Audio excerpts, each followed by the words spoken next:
So did Ralph Lauren just release an all-natural perfume? This is a fragrance that I purchased recently by Ralph Lauren. It's called Polo Earth. It smells quite different from the original Polo, which is Polo Green. And of course, we have Polo Blue, Polo Red.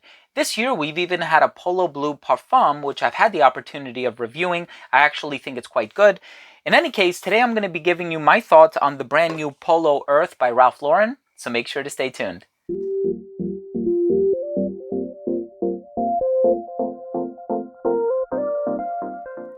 Begin my fragrance review of Polo Earth by Ralph Lauren, and I tell you all about this fragrance, the smell, the performance, the longevity, comparisons, so on and so forth. I do want to start things off by mentioning that if you are a fan of fragrance-related content, please do consider supporting the channel by subscribing to it. Hit that bell icon so you can be notified whenever I do upload future videos to the channel. And of course, give this video a thumbs up if you enjoyed this video, or if you took something of value from today's episode. It would really mean a lot to me.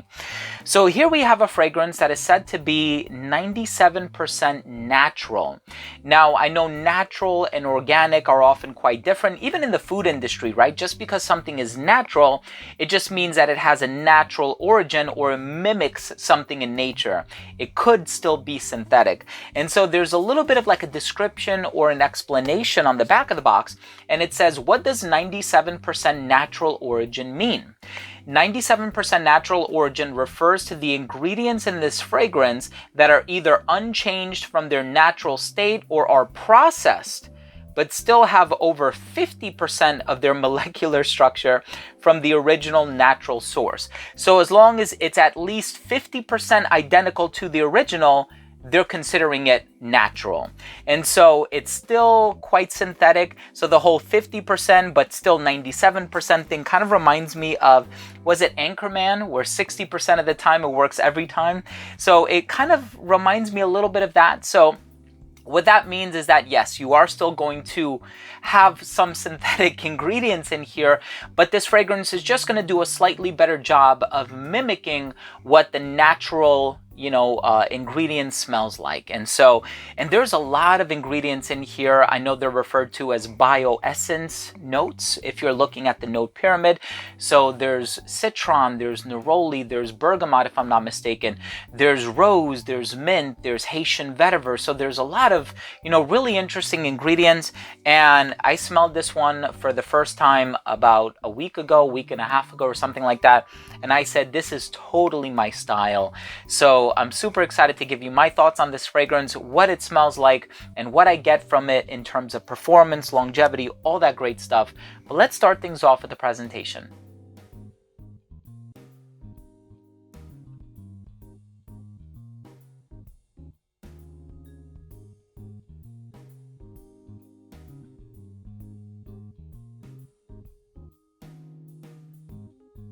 Now, right in the opening of this fragrance, you are going to get citrus and mint.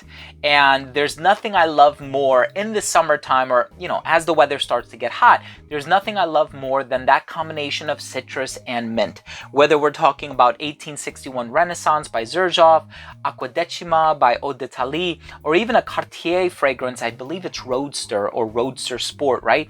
That citrus and mint combination is just so flavorful, so energizing, and I personally love it. So here I had a fragrance that initially reminded me of the smell of a mojito, right? So if you're familiar with it, there's rum and there's mint and there's citrus and sugarcane and all that good stuff.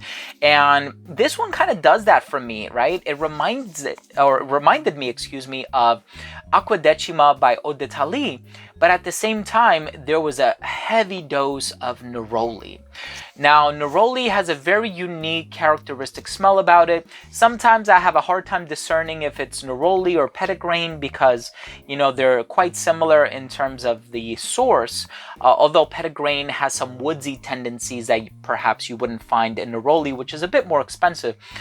So this does open up with that bright neroli quality to it. And I think that that's what's allowing people to make comparisons to Artisan Pure by John Varvatos, or even Neroli Portofino 4711. And I think all of these comparisons are justified. there's a lot of neroli in here. But then there's also a bit of orange blossom and rose in the heart that gives the fragrance these floral tendencies.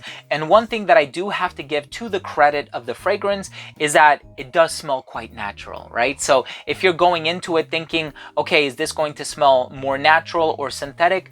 It does succeed in allowing the fragrance to smell more natural than synthetic.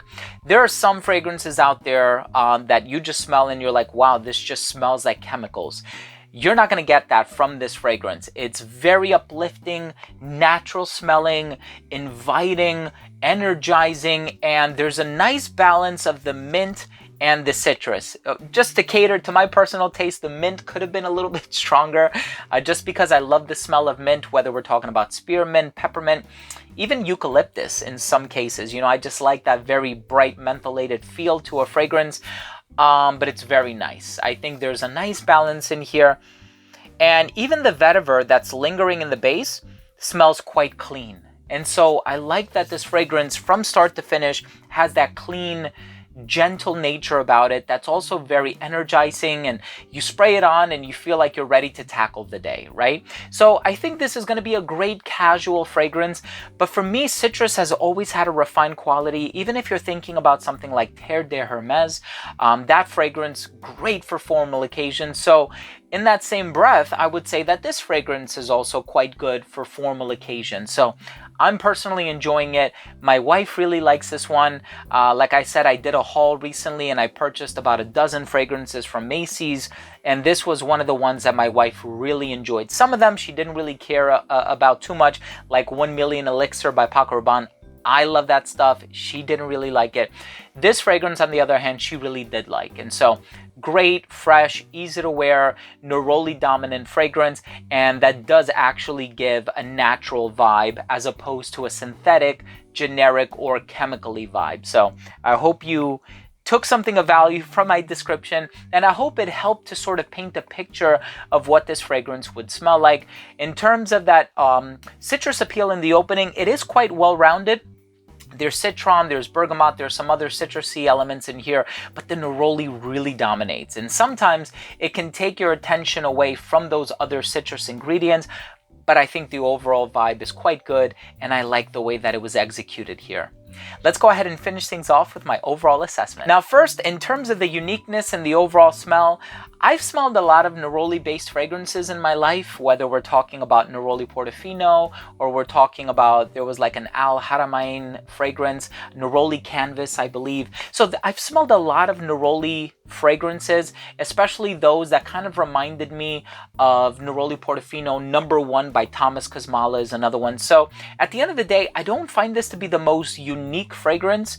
It's a DNA that's been done before and I've smelled it before, but at the same time, I really like this one, right? It smells natural, very uplifting, great for the summertime. Now longevity, here's where it falls a little flat. So I get 4 to 5 hours on my skin.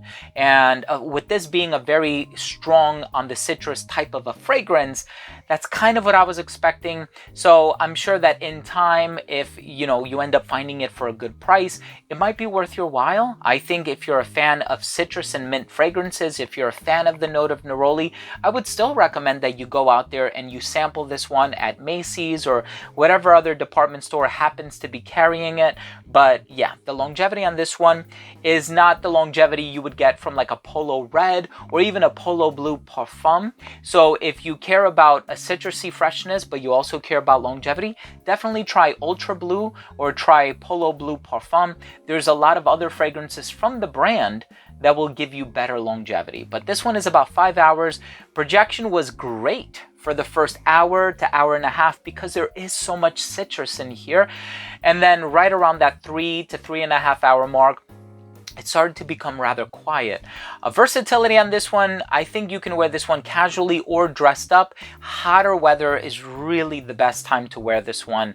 I think this one is perfectly unisex in my opinion, and I think it will appeal to somebody who's young as well as somebody who's a little bit on the older side of things as well, just because it has that, traditional Cologne vibe to it, right? Like a 4711. So I think this has a very wide audience that it's going to appeal ideal to, but yes, hotter weather, right? You don't want to wear this one in the middle of winter unless you're absolutely wearing it indoors and, you know, you freshly applied it or something like that. Aside from that, I think it's going to be overkill. In terms of the presentation, I kind of like the name, right? Polo Earth. Again, what ingredient doesn't come from the earth, right? But it does kind of convey this natural green quality. So I think they did a good job with the name. And also the paper here on the front, the label, even the box looks like it's made from a recycled material. I'm sure it is. I didn't take the time, you know, to read everything here. But it does look like it's from a recycled material. But in any case, my final verdict on this fragrance is it's a great natural smelling citrus and mint fragrance. Touch of lavender, some aromatic components, a little bit of orange blossom. So it has its own complexity, the clean vetiver in the base with that musky quality. Check this one out if you're a fan of citrus fragrances. I hope you enjoy it, and I hope you enjoyed this review. Thank you so much for watching. That was my review of Polo Earth by Ralph Lauren. If you enjoyed this video, please do consider supporting the channel by subscribing to it. Hit that bell icon so you can be notified whenever I do publish a video on a brand new designer fragrance. And of course, give this video a thumbs up if you took something of value from today's episode. Thanks again for watching. Love you guys. We'll see you next time. Bye.